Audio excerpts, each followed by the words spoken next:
right, it's setting up the meeting, so it's going to go live here in just a minute there. And okay, we're live. Well, good evening and welcome to another author visit. Meeting, so it's going to go live here in just a minute there. And okay, we're live. I got to pause the other one, Bill. Sorry. There we go. Should I guess I'll start over. Yeah, you can start over. The recording is a 20-second delay, so YouTube popped up and I could see we were live. Okay. So, and I forgot to turn the volume off on it. Well, welcome again to one of our author visits. We're happy tonight to have with us Gary Sosnicki. Is that close? Close enough. Okay. And he's going to talk about his book, The Potato Masher Murder. Gary's a retired publisher of Missouri newspapers, and he's acquainted with Don Kitchell at Neighborhood Reads and with the Miller family from Miller Publishing Company. He lives in Lebanon with his wife and his cat, and they published the Daily Record there from 1999 to 2003. And then he's done some research on his family and he came up with this interesting story. So I'm going to turn it over to Gary. Well, thank you, Bill. Now I'm going to try to share my screen before I start telling the story.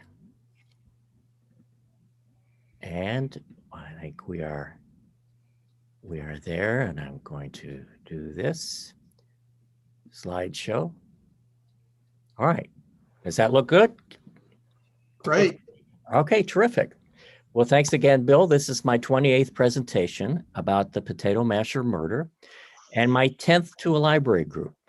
The pandemic has been a mixed blessing in that most of my programs have been virtual, but because of Zoom, I've been able to speak to audiences in 7 states. I appreciate that my longtime friend, Don Kitchell of Neighborhood Reads bookstore, pitched the idea of me speaking to the Washington Public Library.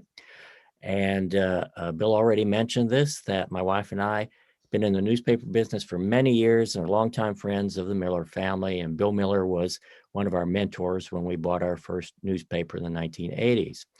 I thank Bill and the Friends of the Library and Library Director Nelson Appel for making tonight happen.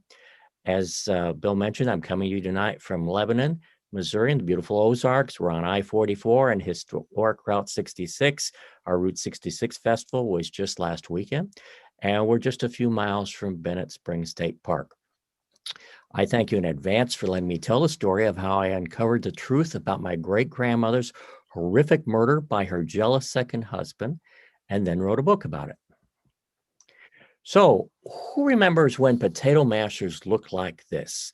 Almost like the end of a baseball bat, but with a handle. Swung like a baseball bat, a potato masher could be a deadly weapon. And that was the case in my great-grandmother's murder. The murder of my great-grandmother, Cecilia, was a family secret, rarely mentioned when we got together, and only cryptically when it was.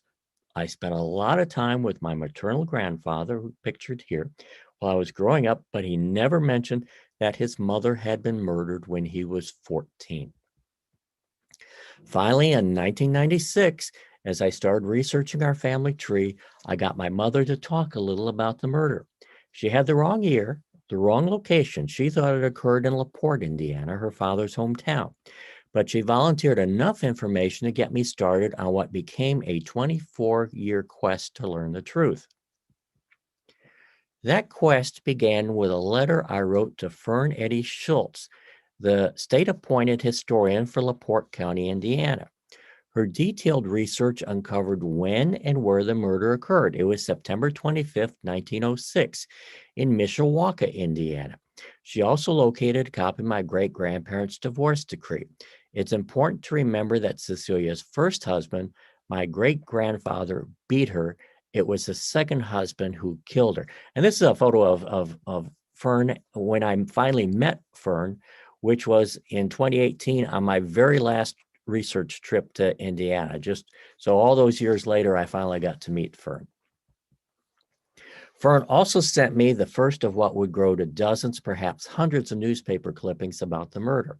My journalism history professor at the University of Missouri, Dr. William Howard Taft, he was right when he taught us that newspapers are an important tool for historians, and heaven help historians and the rest of us if newspapers cease to exist.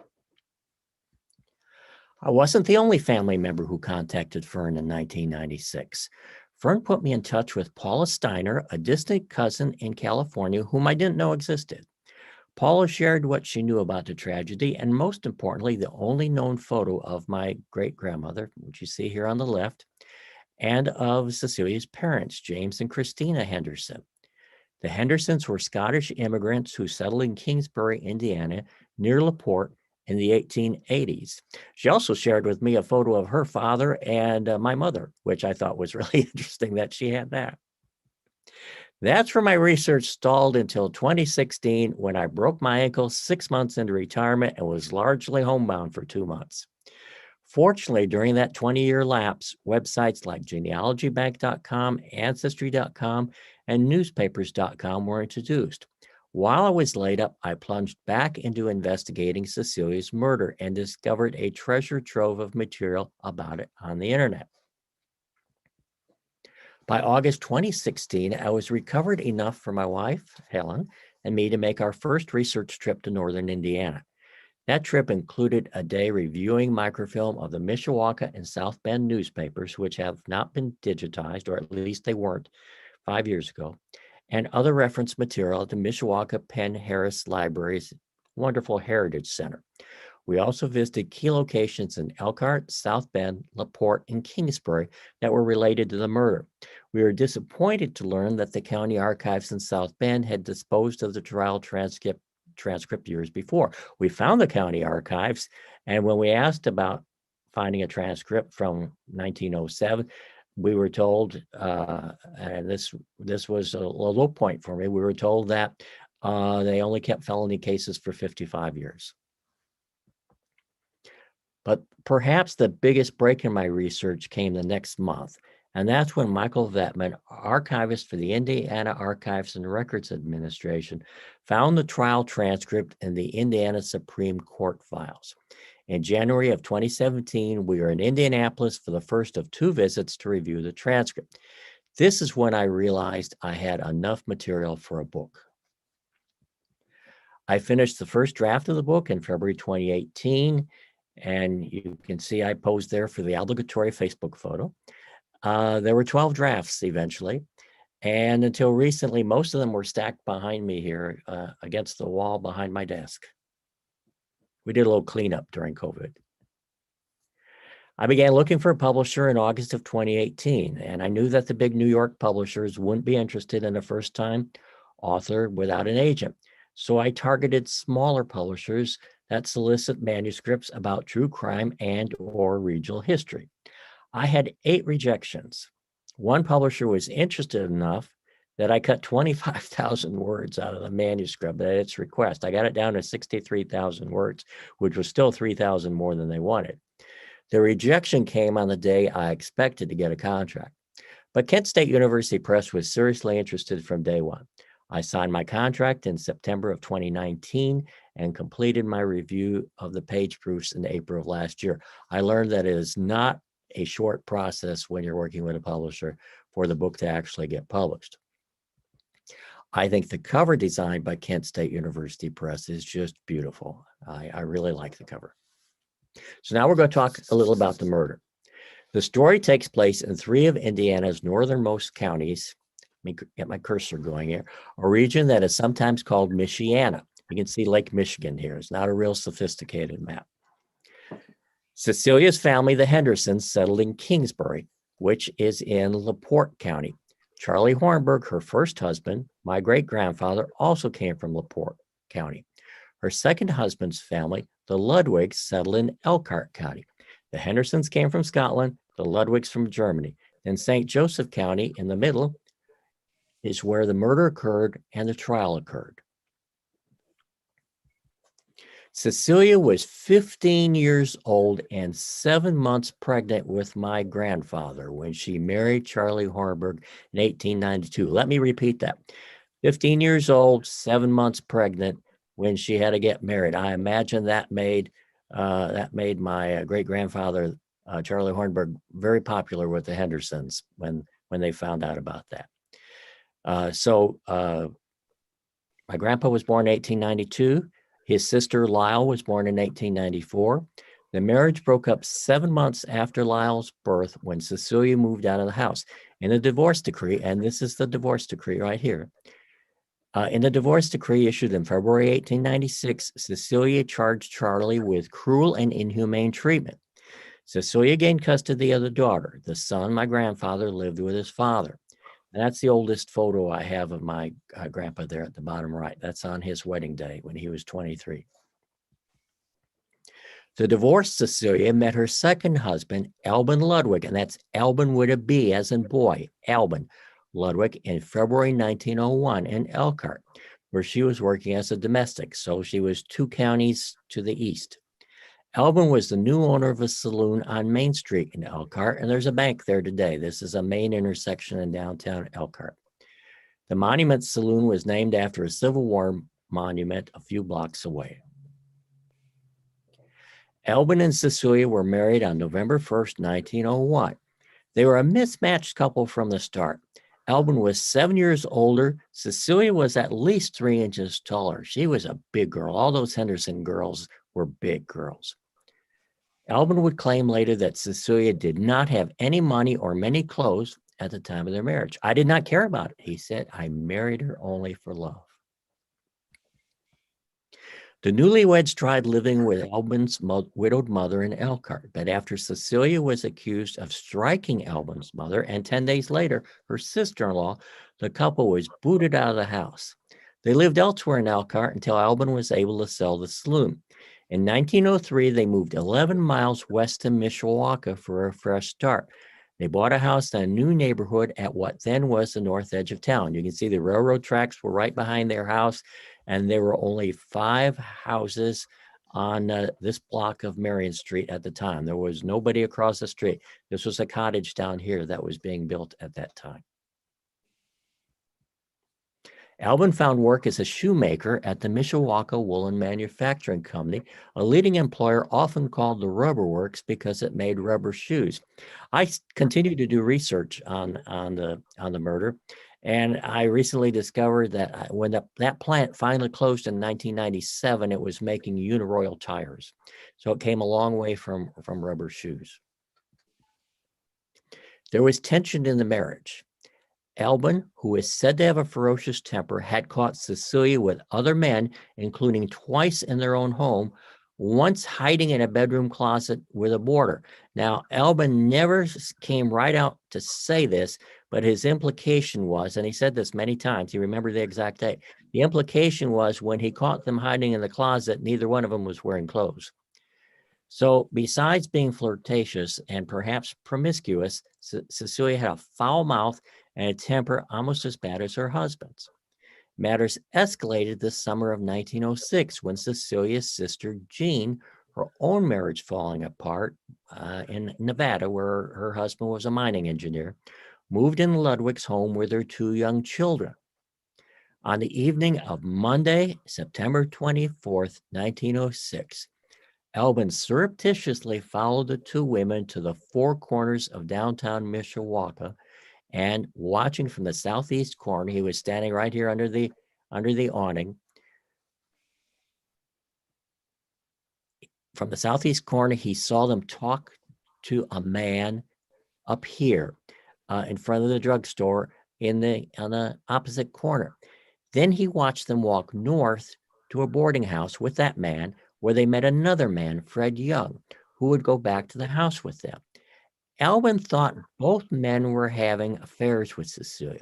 He told a policeman who was standing at the corner, this corner here, told the policeman, James Anderson, I'm going to put a stop to that, and if anything happens, I want you to remember it. An evening of quarreling followed. Now I'm going to interrupt the narrative here. You're the first group of all the ones I've talked to. You're the first group to see this picture. I just bought this picture postcard from a source I've had for picture postcards. It's an aerial view of where many of the events of that Monday evening occurred. So if you read the book, this will make a little more sense to you. But you can see the drugstore. The drugstore is right here where Albin watched Cecilia and Jean get a prescription refilled that night. And you can see here the bridge that they walked across to get down to the Four Corners, because their house was way up here on the left, about 6 blocks up on the left. So you can see that. You can see the rubber factory here where Albin worked. So he crossed this bridge twice a day. You can see that the man called Ackerman, the bridge man, who you'll read about in the book, you can see that this is the bridge that he worked on. And you can't see the Four Corners very well up here with the trees, but you can see the approximate location of the boarding house on this smoke, where the smoke is here. And that's where they met Fred Young. So I wish I'd had this picture for the book. Now we're going to get back to the story. I'm sorry if I've confused some of you who haven't read the book now, but hopefully it'll help you when you read the book. I say when, not if. Sometime between 1:30 and 2:30 the next afternoon, neighbors saw smoke coming out of the Ludwig house, out of an upstairs window. Rescuers climbed through a window above the porch and discovered Albin Ludwig seemingly unconscious on the floor of their upstairs bedroom. He was bleeding from razor wounds to his throat, his arms, and his legs. He had a cut on his legs that went 3.5 inches deep. Mishawaka firefighters extinguished the fire, which originated in the bedroom closet. The closet door was closed and a rocking chair had been placed in front of the front door. Inside the closet, they discovered the nude, charred body of Cecilia Ludwig. The fire chief later said her flesh looked just about like a real hard-baked chicken. By the way, if I was in the right house, and I'm not 100% sure of that, but I'm almost sure, I've been in that closet. And when you look at this picture here, this is a real Mishawaka fire truck from that same era. And this here, the information about the fire, supposed fire started after murder. This came right out of the logbook of the fire department from that day. The death certificate said Cecilia died from the shock of being burned. But how did that happen? We know that they argued beforehand and that a wooden potato masher was used as a weapon. But we don't know who used it first, Albin or Cecilia, and we'll talk about that some more a little bit later. We also know that either kerosene or gasoline was the accelerant that caused her body to burn so severely. We don't know which one.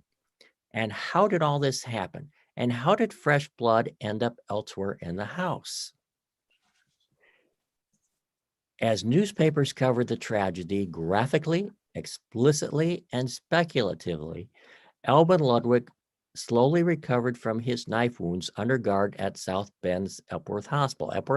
South Bend and Mishawaka have grown together now. They're like twin cities. You know of South Bend because of Notre Dame University. Mishawaka is a smaller sister of South Bend. So this is where the hospital was. The jail ward was on the 3rd floor. Newspapers reported that on the first or second night that Albin was in custody in the hospital, he tried to jump out of the window, but that turned out to be false. One newspaper retracted that right away. The other one, I think it took 11 days before they retracted that. The dramatic trial began in South Bend with jury selection on Monday, April 22nd, 1907, putting the murder back on page 1. The trial would last 5 days. Joseph Talbot, St. Joseph County's newly elected state's attorney, led the prosecution. He was a rising young star, and he met and did a great job in the trial, but he met a tragic fate. And there's an appendix that has a chapter about what happened to Joseph Talbot later on. The defense attorney was Samuel Parker. He was a former state senator, one of the most respected lawyers in the region. And he was not hired until just a few weeks before the trial. Albin's brother, Gustav, Albin and his brother had been kind of estranged because there'd been a feud over their father's estate after their father had died working in a cornfield. And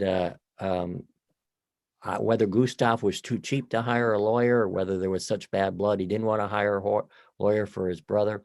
He wound up hiring an excellent lawyer, but the agreement he had with him was that Samuel Parker didn't have to track down any of the witnesses, that Gustav and a cheaper lawyer would find the witnesses. So I found that really interesting. Then here on the right is Walter Funk. He had been a lawyer in South Bend since 1886, a circuit judge since 1900, so that had been 7 years. He presided over the trial. Below here is the courthouse where the trial was held. There are still 3 historic courthouses in downtown South Bend. I wanted to sit in the courtroom where the murder trial happened and take notes of what things look like and try to imagine what the trial was like. And Helen and I did that. We sat for 45 minutes in a courtroom, and only after we got back to Missouri did we discover that we were sitting in the wrong courthouse. So you won't find a description in a book on that. But 29 witnesses testified for the state, 12 took the stand for the defense, including Alvin Ludwig, who testified for hours. He claimed he acted in self-defense. That policeman who was at the corner, James Anderson, he wound up being called to the stand 4 times. The jury heard that Albin and Cecilia quarreled again the morning of the murder. Remember, they quarreled the night before. They quarreled again the morning of the murder, that their marriage was breaking up, that they disagreed about the division of property, and that Cecilia was packing to leave. We know that they sat down for a noon meal of boiled meat and potatoes. That doesn't sound terribly appetizing, but it was a popular meal at the time. There are 2 theories about what happened next. The prosecution theory was that Albin grabbed the potato masher, chased Cecilia up the stairs, knocked her unconscious with the potato masher, dragged her into the closet, poured gasoline or kerosene on her, then set her on fire. The prosecution believed that Albin closed the closet door, put a chair in front of it, and sliced himself up with a razor to make it look like self-defense. The defense theory was that Cecilia may have poisoned Albin's coffee at the noon meal, and he went upstairs feeling ill. Albin then remembered that he had a life insurance policy that benefited Cecilia. He was looking for the policy in Cecilia's trunk in the closet, which had been packed, when Cecilia came upstairs, and according to the defense, according to Albin, Cecilia was wielding the potato masher. They argued vehemently about the division of property, and Cecilia swung the potato masher at her husband. Albin claimed he warded off the blow, grabbed Cecilia by the neck, and pushed her against the closet wall where her head hit a wire hook. And I remember wire hooks like this, not quite so thick, but wire hooks like this in my grandparents' closet. So supposedly her head hit a wire hook. This was as good as I could get at Lowe's for an old-fashioned wire hook. So Cecilia fell to the floor, and the kerosene lantern, which also had fallen, set her on fire. That is what the defense theory was. Excuse me.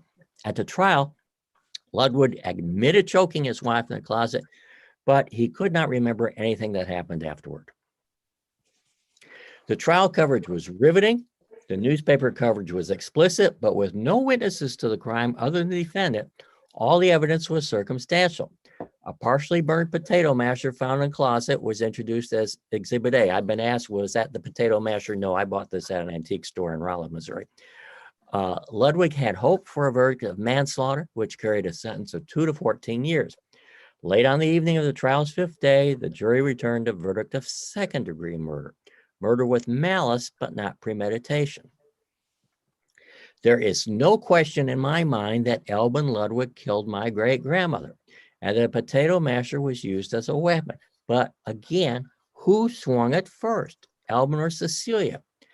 I wonder if the verdict might have been the more serious first-degree murder or just manslaughter if there had been fingerprint technology, if there had been blood typing, if there had been DNA testing available to determine if the bloody fingerprints around the house had belonged to Albin or to those who rescued him.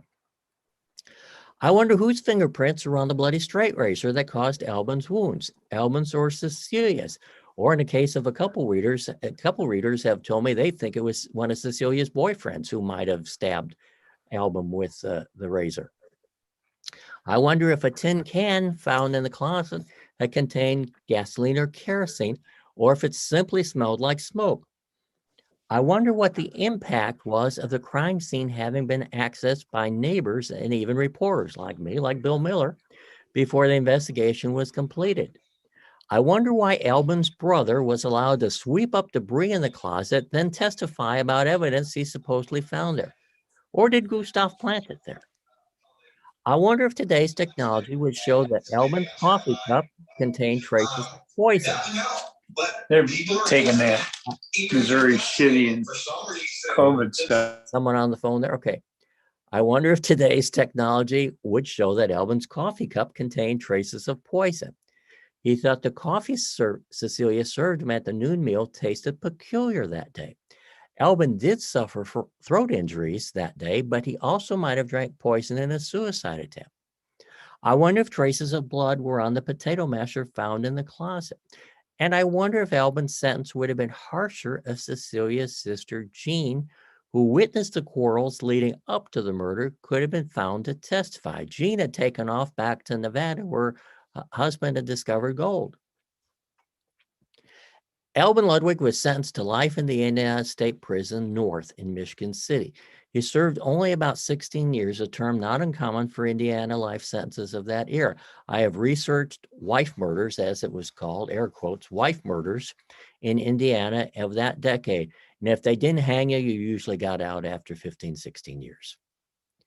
He returned to Elkhart. He followed his parole instructions. For many years, worked in the restaurant business. He might have even owned a restaurant, including in this building on South Main Street. He died in 1954 at age 85 and is buried in an unmarked grave in Elkhart's Rice Cemetery. No obit appeared in the Elkhart Truth newspaper. We looked for it at every source we could find. So my guess is that the rest of the family was, and he had a big family in Elkhart, that the rest of the family was ashamed of him, and that's why he buried in a separate cemetery in an unmarked grave. One of the joys of my research was discovering distant family members. I already mentioned Paula Steiner. Chuck Ellsworth is another one. Chuck was the son of the 6-year-old boy whom newspapers speculated may have witnessed the murder. Chuck and I have met 3 times now, and this is Chuck's father as a child on the left, and he may have been a witness to the murder, at least according to the LaPorte newspaper. And recently, Chuck sent me the photo on the right of his grandparents, Ori and Jean Ellsworth. So this is Cecilia's sister Jean here, who was, of course, a major character in the book. I wish I'd have had that photo for the book too. So the Potato Masher murder tells the full story of this forgotten tragedy, of how 2 immigrant families were united by marriage and torn apart by domestic violence. You can order the book anywhere. It's available everywhere, but I appreciate if you'd order it from Dawn at your local bookstore, Neighborhood Reads. So I thank you in advance for reading the book and for listening to my story of how it came about. And Bill, I'll be glad to take questions. Okay, does anybody have a question? I wondered what determined whether you were executed or paroled. I think for first degree murder, I think there would have been no doubt if it had been second degree murder, he probably would have been probably would have been hanged. Although I did find I did find one murder committed by a Black man, and there was no question that he was going to get hanged, which I find very interesting because I did find some first degree murders where there was a prison sentence. So I think that was really the difference, the first degree murder or the second degree murder. And of course, manslaughter, the sentence would have been less.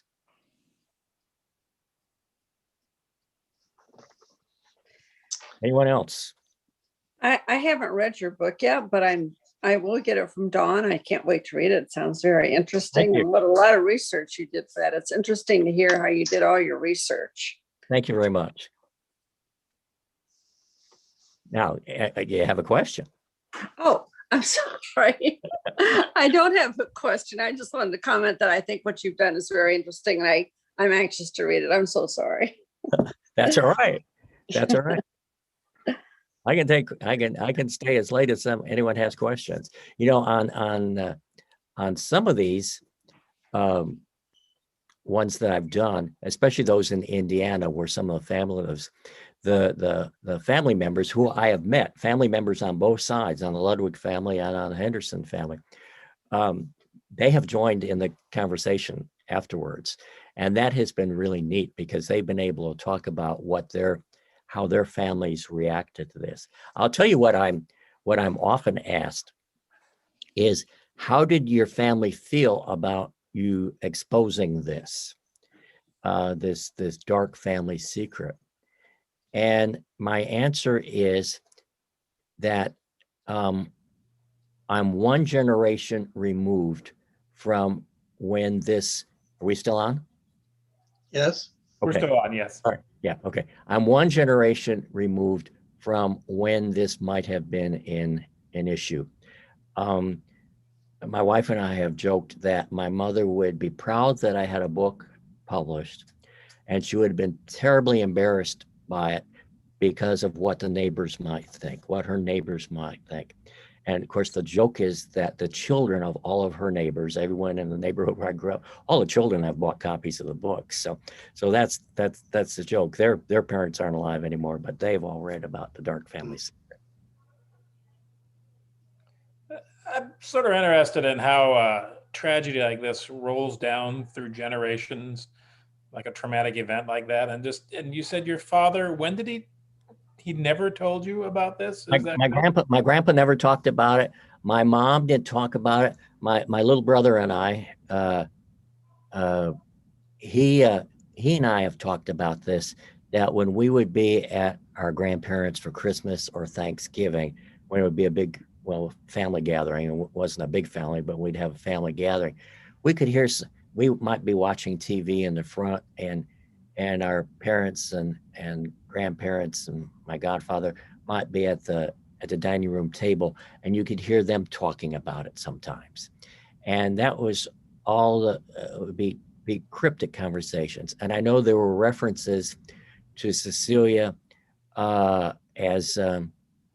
and we've talked about this as sarcastic references as the beauty queen or Miss Indiana, which would be a reference to her being pretty and possibly to her being flirtatious. And in talking to the other families, talking to my new cousins, it was pretty much the same on their end. There was only one cousin whom I've met where this was fairly well known through the generations. Now, the same thing on the Ludwig side of the family. There were a couple of the Ludwig relatives of my generation who helped me on the book, and one of them had done quite a bit of research, which she shared with me. So, but the same thing, they didn't really know about the murder in their family, and this was a huge murder at the time. It was because it was so violent. Albin had gone to the newspapers the week before, asking them to run a story about her mother, about his wife running around with traveling salesmen. And of course, the newspapers didn't do anything, but they were prepared for something to happen.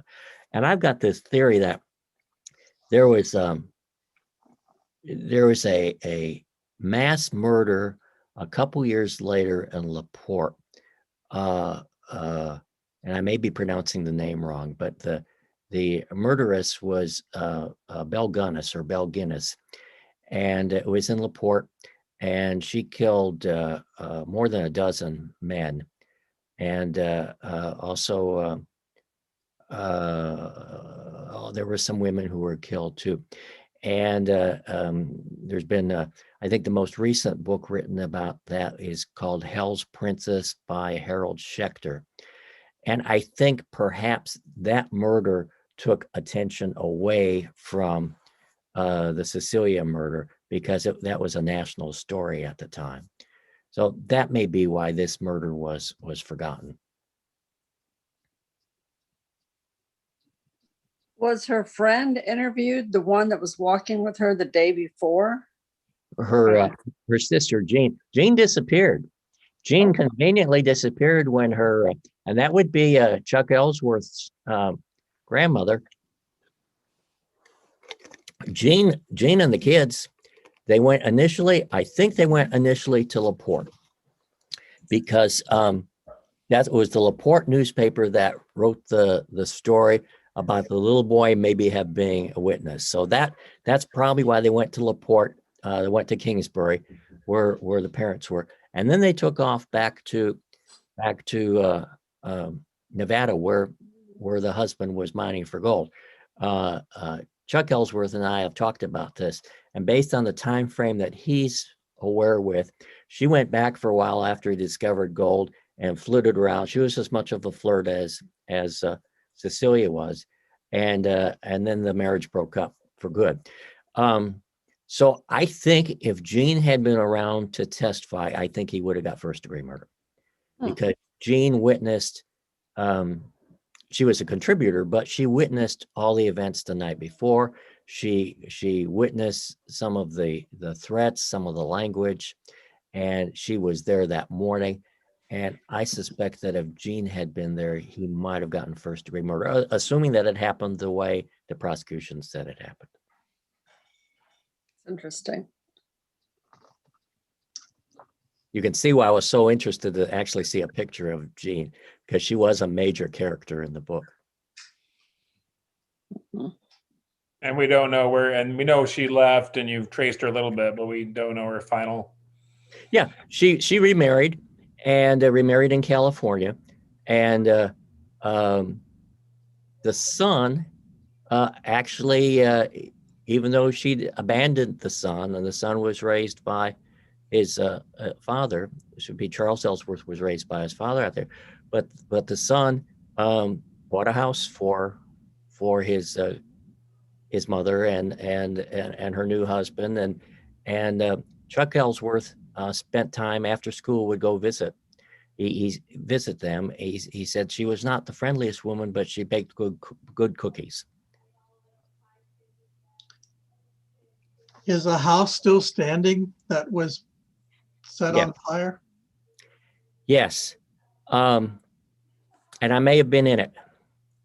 The street addresses changed the next year, which creates some confusion about what's in the fire log and what was in the newspaper, the address, and I don't use an exact address in the book.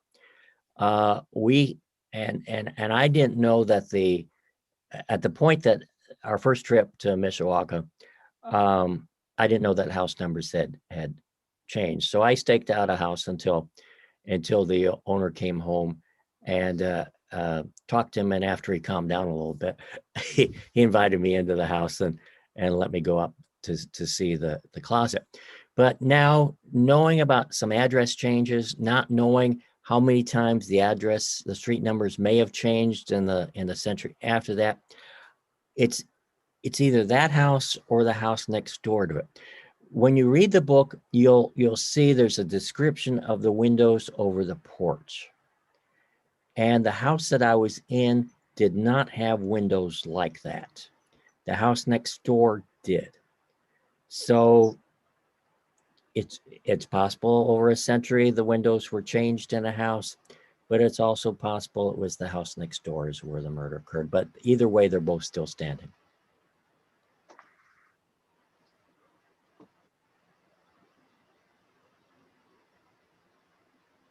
Anyone else? I guess I'm just wondering how much of this was rage and how much of it was a mental health issue. I mean,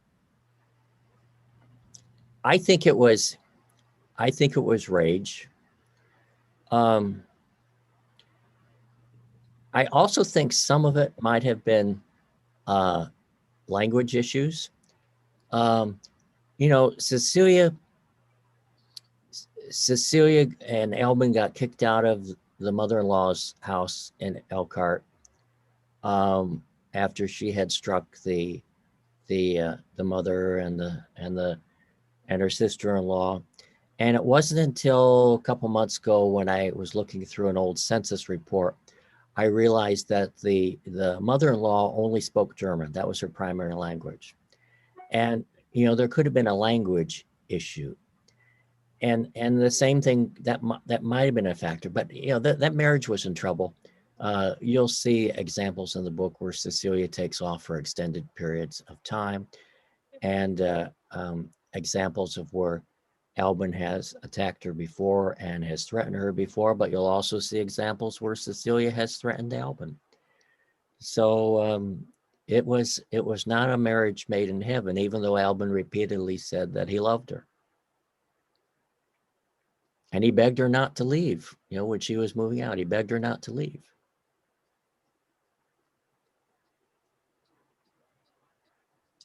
Maybe it's a stereotype, but I picture that time as a time when women were quite subservient to their husbands, and to be challenged, to have his masculinity challenged, could create some real sparks.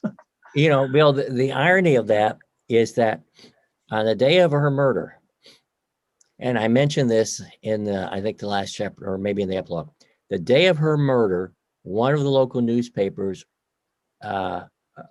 ran a syndicated column, uncredited, but it appeared on a lot of newspapers, called The Modern Woman.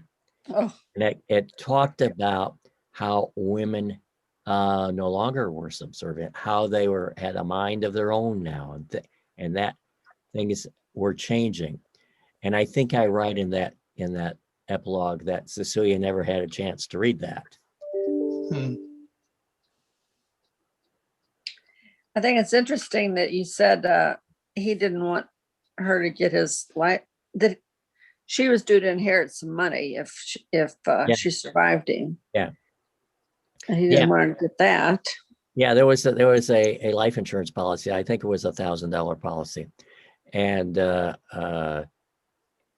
yeah, he's sick. He's laying in this bed, and I'm sure he's thinking, "Oh, woe is me! My wife is leaving.